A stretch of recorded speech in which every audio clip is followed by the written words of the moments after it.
पन्नों की दुनिया।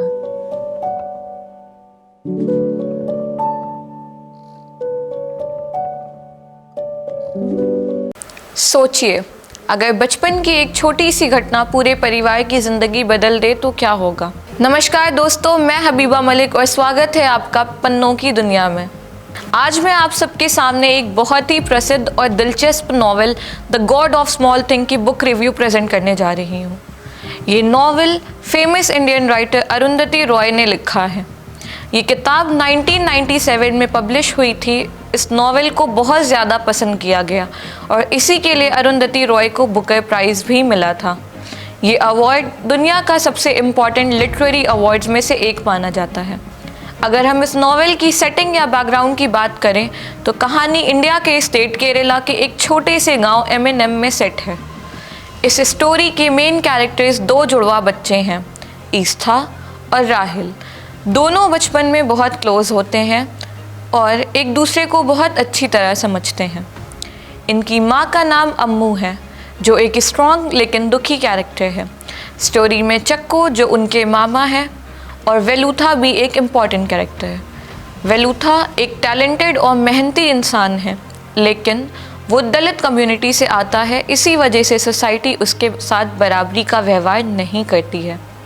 ये नॉवेल हमें दिखाता है कि सोसाइटी के रूल्स और कास्ट सिस्टम किस तरह लोगों की ज़िंदगी को अफेक्ट करते हैं। कभी कभी समाज के बनाए हुए रूल्स इंसान को इमोशन और रिलेशनशिप से भी ज़्यादा पावरफुल हो जाते हैं। इस किताब का title the God of small thing भी बहुत मीनिंगफुल है। इसका मतलब है कि ज़िंदगी की छोटी छोटी चीज़ें और मोमेंट्स भी बहुत इम्पॉर्टेंट होते हैं। कभी कभी छोटी घटनाएं ही फ्यूचर में बड़े कॉन्सिक्वेंसेस ला देती है। अगर राइटिंग स्टाइल की बात करें तो अरुंधति रॉय का राइटिंग स्टाइल बहुत यूनिक है। उन्होंने स्टोरी को सिंपल स्ट्रेट ऑर्डर में नहीं बताया है। स्टोरी में पास्ट और प्रेजेंट दोनों टाइम के इवेंट्स मिक्स होते रहते हैं।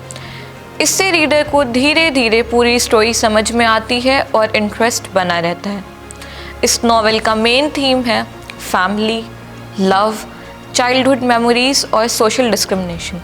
ये किताब हमें ये सिखाती है कि सोसाइटी के रूल्स कभी कभी अनफेयर भी हो सकते हैं। मुझे इस नॉवेल की सबसे अच्छी बात ये लगी कि ये सिर्फ एक स्टोरी नहीं है, बल्कि ये एक इंडियन सोसाइटी के रियलिटी को दिखाती है। ये किताब हमें सोचने पर मजबूर करती है कि क्या हम सच में लोगों को बराबरी से ट्रीट करते हैं या नहीं। आखिर में मैं बस ये कहना चाहूँगी कि the God of small thing एक बहुत ही इमोशनल और पावरफुल नॉवेल है। अगर आपको मीनिंगफुल और डीप स्टोरीज पढ़ने का शौक़ है तो ये बुक डेफिनेटली आपको पढ़नी चाहिए। धन्यवाद। मैं मिलूँगी आपसे एक और दिलचस्प कहानी के साथ। तब तक आप जुड़े रहिए यूयू मीडिया के साथ। पन्नों की दुनिया।